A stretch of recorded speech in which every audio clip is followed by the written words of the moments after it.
Hello నమస్తే అస్సలం అలైకుమ్. నేను మీ Raziya. Welcome back to Indian mom in Oman UAE Telugu వ్లాగ్స్కి స్వాగతం.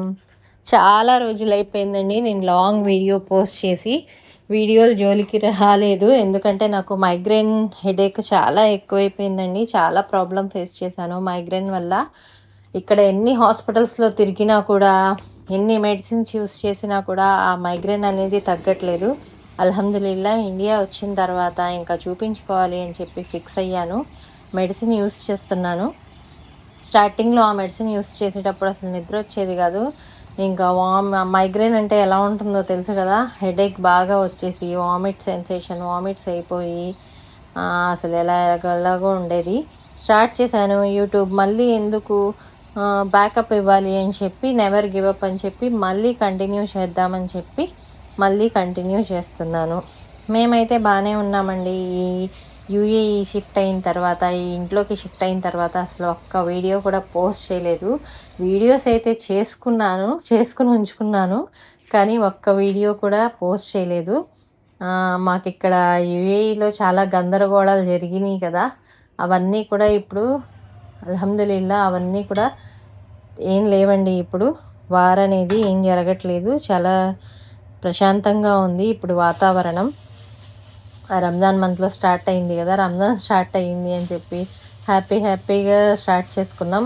ఈ మధ్యలోనే ఇలా గొడవలు జరిగినాయి. మేమున్న ఏరియాలో అంత ఎఫెక్ట్ ఏం అవ్వలేదండి. అల్హమ్దులిల్లా మేమందరం చాలా సేఫ్గానే ఉన్నాం. దేవుడు మమ్మల్ని చాలా సేఫ్గానే ఉంచాడు. ప్రాణభయం అయితే ఇక్కడ జనాలకి ఏం అవ్వలేదండి. చాలా పర్సెంటేజ్లోనే అయ్యింది. ఆస్తి నష్టం కానీ, ప్రాణ నష్టం కానీ ఏం జరగలేదు. వీళ్ళందరూ ఇక్కడ గవర్నమెంట్ అనేది చాలా డబ్బులు ఖర్చు పెట్టి అవన్నీ కూడా ఆకాశంలోనే పేలేటట్టు చేసినాయండి. ఆ బాంబులు మనుషుల మీద పడడాలు, బిల్డింగుల మీద పడడాలు, బిల్డింగులు కాలిపోవడాలు, బిల్డింగులు పడిపోవడాలు, టీవీ న్యూస్లో చెప్పినట్టు ఇలా ఏం జరగలేదండి. అల్హమ్దులిల్లా మేమందరం కూడా అలా ఉంటే ఇక్కడ ఎందుకుంటాం? టీవీ న్యూస్ ఛానల్స్ చూసి మా ఫ్యామిలీ మెంబర్స్ ఏమో మాకు భయం వేస్తుంది, మీరు త్వరగా వచ్చేయండి, ఏ ఫ్లైట్ ఉన్నా కూడా చూసుకుని వచ్చేయండి, అది ఇది అని చెప్పి వాళ్ళు కూడా చాలా టెన్షన్ పడ్డారు. ఇక్కడ అలాంటి వాతావరణం ఏం లేదు. టెన్షన్ ఉంది కానీ అలాంటిది ఏం లేదు. మీరేం భయపడొద్దు, న్యూస్ ఛానల్స్ చూడొద్దు. అసలు ఇక్కడ అలాంటిది ఏం జరగట్లేదు. ఇక్కడ జరిగేది ఒక 10-20% అయితే వాళ్ళు చూపించేది అలా ఉంది. మీరు అసలు ఏం భయపడొద్దు అని చెప్పి అలా చెప్పుకుంటూ వచ్చాం. మేము ముగ్గురు సిస్టర్స్ ఉండడం వల్ల వాళ్ళ భయం చాలా ఎక్కువైపోయిందండి. గల్ఫ్ దేశాల్లోనే ఇలా ఎందుకు జరిగింది, ఎవ్వరి జోలికి రాని గల్ఫ్ దేశాల్లో ఇలా ఎందుకు అయ్యింది అని చెప్పి అందరి ఆలోచన ఒక్కటే. కానీ ఏ మాటకు ఆ మాటకు చెప్పాలంటే ఇక్కడి గవర్నమెంట్ మాత్రం అసలు చాలా చక్కగా, చాలా ఎన్ని డబ్బులు, ఎన్ని కోట్లు ఖర్చు పెట్టిందని, కోట్లని కూడా చెప్పవసరం లేదు, బిలియన్సే ఖర్చు పెట్టింది. వాళ్ళు పంపించే మిసైల్స్ ఒక 2 లక్షలు అనుకోండి, వీళ్ళు దాన్ని ఆకాశంలోనే పేల్చడానికి వాటికి త్రిబుల్ అయ్యేదంట ఖర్చు. అంత ఖర్చుని ఫేస్ చేసింది గవర్నమెంట్. న్యూస్ ఛానల్స్లో ఇంకా వాళ్ళకి వాటర్ కూడా దొరకదంట. గ్రాసరీస్ అన్నీ పెరిగిపోతాయి, గ్రాసరీస్ ఏం దొరకవు, ఎక్కడికక్కడ ఆగిపోయినాయి, అందరూ వెళ్ళిపోతున్నారు, వలసలు వచ్చేస్తున్నారు, ఎయిర్పోర్ట్స్ నిండిపోయినాయి, ఫ్లైట్స్ కూడా ఆగిపోయినాయి అని చెప్పి నేను కూడా చూసి చాలా భయపడి, ఇక్కడుండి ఆ న్యూస్ ఛానల్ చూసి నేను కూడా భయపడ్డాను. అలా చెప్పారు ఆ రేంజ్లో. ఇంకా అక్కడున్న వాళ్ళకి ఇక్కడ సిచ్యువేషన్ తెలియక ఎంత భయపడతారో చూడండి. అసలు రంజాన్ నెల మొత్తం అసలు అల్హమ్దులిల్లా ఏదైతే ఏమైంది అని చెప్పి అసలు భయం వేయలేదండి. రంజాన్ తర్వాత నుంచి ఏమవుద్ది ఏంటి అని చెప్పి కొంచెం టెన్షన్ పడ్డాము. పిల్లలకైతే స్కూల్స్ ఆన్లైన్ చేసేసారండి, స్కూల్స్ ఆపేశారు. కొన్ని రోజులైతే ఈ ఆఫీస్ వెళ్ళే వాళ్ళకి ఆన్లైన్ ఇచ్చారు. కొన్ని రోజులంటే ఒక 2-3 డేస్ అంతేనండి. జెంట్స్ అందరూ కూడా ఆఫీసెస్కి వెళ్ళిపోయారు. అల్హమ్దులిల్లా చెప్తున్నాను కదా, బిల్డింగ్స్ మీద పడడాలు అవేం జరగలేదండి. ప్రాణభయం, ఆస్తి నష్టం అవన్నీ ఏం లేకుండా దేవుడు చాలా చక్కగా కాపాడాడు. తెలిసిన చుట్టాలు, కజిన్స్, ఫ్రెండ్స్ అందరూ కూడా ఎలా ఉన్నారు ఏంటి అని చెప్పి మెసేజ్లు చేశారు. అందరూ వీడియోస్ వేయట్లేదేంటి, వీడియో వేయి, నీ వాయిస్ వినాలనిపిస్తుంది, అది ఇది అని చెప్పి చాలా రిక్వెస్ట్ చేశారు. రిక్వెస్ట్ చేసిన వాళ్ళందరికీ చాలా థ్యాంక్స్. ఇక్కడ నేను పప్పుచారు కెమెరా సరిగ్గా పెట్టుకోలేదు, ఇది కనిపించట్లేదు ఈ మూకుడి. తర్వాత వీడియో అయిపోయిన తర్వాత చూసుకున్నాను, అబ్బా సరిగ్గా సెట్ చేయలేదు అని చెప్పి ఎందుకంటే ఇంట్లో వచ్చి ఈ లాంగ్ వీడియో తీయడం ఇదే ఫస్ట్ టైం. ఇంకా పప్పుచారు చేసి కోడిగుడ్డు పొరుటు చేశాను, అందులోకి బాగుంటుంది కదా అని చెప్పి. కాకరకాయలు కూడా చాలా రోజుల నుంచి ఉన్నాయి, అది కూడా ఫ్రై చేద్దాంలే అని చెప్పి ఫ్రై చేశాను. ఇలా కోడిగుడ్డు పొరుటు ఇలా చేసుకున్నప్పుడు ఇందులోకి ఎండు రొయ్యలు కానీ ఎండు చేపలు కానీ చాలా బాగుంటాయి కదా. మా ఇంట్లో మా హస్బెండ్, పిల్లలు, మా పెద్ద పాప తినరండి, అందుకోసం నాకు తప్పదు, వాళ్ళ కోసం సాక్రిఫైస్ చేయాల్సిందే నేను అవేం వేసుకోకుండా. పచ్చి రొయ్యలు కూడా చాలా బాగుంటాయి. మా మమ్మీ వాళ్ళు ఏ వెజిటేబుల్లో అయినా ఎందులో అయినా కూడా నాన్ వెజ్ లేనిదే వాళ్ళు ఏం చేయరండి, వాళ్ళకి అలా అలవాటు. మా హస్బెండ్ వాళ్ళేమో ఎక్కువగా వెజిటేబుల్సే తింటారు. సో మా హస్బెండ్ కోసం నాకు తప్పట్లేదు, నా కోసం చేసుకోమంటారు, కానీ ఒక్కదాని కోసం ఏం చేసుకోవాలి అని చెప్పి నేను ఇలానే చేసేసుకుంటాను. యూఏఈ వచ్చిన తర్వాత చాలా ట్రిప్పులకి అయితే వెళ్ళామండి. మా అక్క మెయిన్ దుబాయ్లో ఉంటుంది, మా చిన్నక్క. మేము వేరే ఎమిరేట్లో ఉంటాము. మా చిన్నక్క నేను వీకెండ్లో కలవటం, అక్కడికి ఇక్కడికి వెళ్ళటం అలా చాలా జరిగినవి. అవన్నీ కూడా వీడియోస్ ఉన్నాయి, చేయాలి తీరిక పెట్టుకొని వీడియోస్. అలా లంచ్ అయిపోయిన తర్వాత ఈవినింగ్ పార్క్కి వెళ్దాము అని చెప్పి పిల్లల్ని తీసుకెళ్తున్నాను పార్క్కి. ఇక్కడ వాకింగ్ చేసుకోవడానికి అవన్నీ కూడా చాలా బాగున్నాయి. ఒమాన్లో అంటే పార్క్ ముందుగానే ఉండేది, ఓపెన్ ప్లేస్, చాలా చక్కగా ఉండేది అక్కడ. ఎంతైనా ఒమాన్ని మిస్ అవుతూ ఉంటాను ఇక్కడ కూడా బాగానే ఉంది, కానీ ఒమాన్లో అలవాటైపోయింది కదా, ఇంకా చాలా రోజుల వరకు వదలలేకపోయాను ఒమాన్ని. ఇంకా అలా ఈవినింగ్ ఆడుకుందాము అని చెప్పి బయటకు తీసుకెళ్తున్నాను పిల్లల్ని. వాళ్ళు అలా పార్క్లో ఆడుకుంటూ ఉంటారు, నేనేమో వాకింగ్ చేసుకుంటూ ఉంటాను.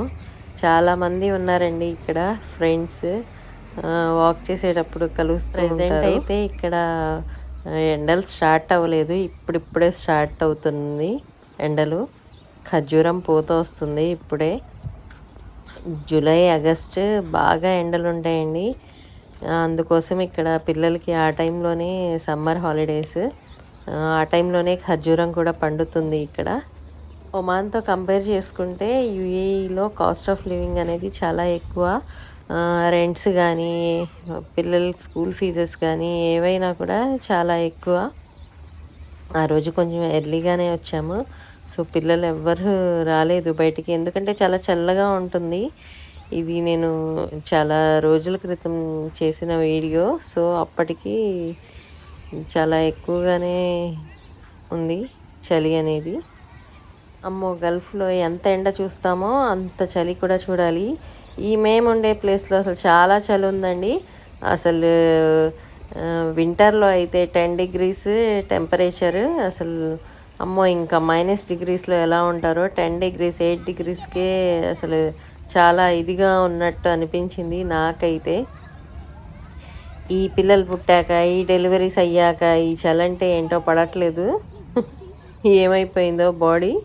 ఏదేమైనా కూడా ఆడవాళ్ళు గట్టిగా ఉండాలండి, బాగా తినాలి.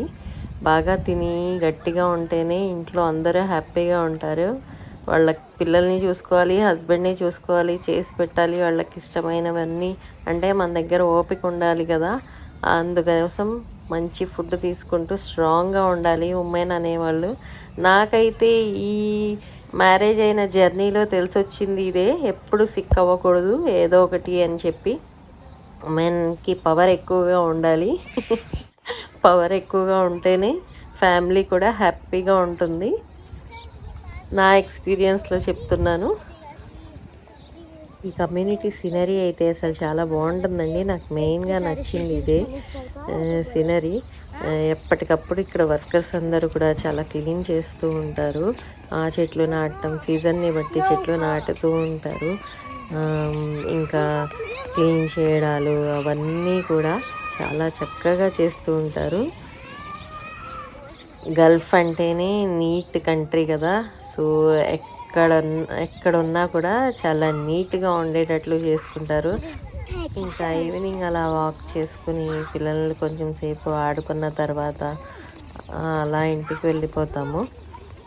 మగ్రిబ్ టైం అవుద్ది. మగ్రిబ్ టైం కల్లా ఇంట్లోకి వెళ్ళిపోయి ఇంకా మగ్రిబ్ నమాజ్ చేసుకుని ఇంకా ఈవినింగ్కి ఏమైనా కావాలి అనుకుంటే ప్రిపేర్ చేసుకుంటాను. ఈవినింగ్ కోసం ఇక్కడ రోటీ చేద్దామని చెప్పి ప్రిపేర్ చేస్తున్నాను. రోటీ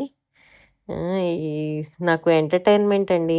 మా పెద్ద పాప స్కూల్కి వెళ్ళిపోయినా కూడా మా చిన్న పాప చాలా ఎంటర్టైన్. అల్హమ్దులిల్లా. నా చిన్నప్పటి అన్నీ తనలో చూసుకుంటూ ఉంటాను. ఆ మాటలు కానీ ఆ చేష్టలు కానీ అవన్నీ కూడా ఇంకా నాకు చాలా టైం పాస్ ఇస్తుంది. మా చిన్న పాప అయితే అసలు 1 మినిట్ కూడా ఖాళీగా ఉండదు. ఇంకా ఇంటికి ఈ పార్క్కి వెళ్ళేటప్పుడు ఇలా డిష్ వాషర్ లోడ్ చేసి వెళ్ళిపోతే దాని పని అది చక్కగా చేసుకుని నేను వచ్చేటప్పటికల్లా అవన్నీ కూడా క్లీన్ అయిపోయి ఉంటాయి. ఇంకా అలా ఈవినింగ్ డిన్నర్ అయిపోయిన తర్వాత ఇంకా మార్నింగే స్కూల్ ఉంటుంది కదా, ఇంకా స్కూల్ ప్రిపరేషన్ కోసం డిష్ వాషర్ వల్ల చాలా యూజెస్ ఉన్నాయండి. అసలు చాలా చక్కగా నీట్గా క్లీన్ అయిపోతాయి హాట్ వాటర్తో. అది కూడా ఒక్క మరక కూడా లేకుండా. నాకైతే చాలా బాగా నచ్చింది. నేనైతే చాలా బాగా యూస్ చేసుకుంటున్నాను డిష్ వాషర్ని. డిష్ వాషర్ వీడియో కూడా పెట్టాలి ఒకసారి, డిష్ వాషర్ రివ్యూ అది మొత్తం ఒకసారి.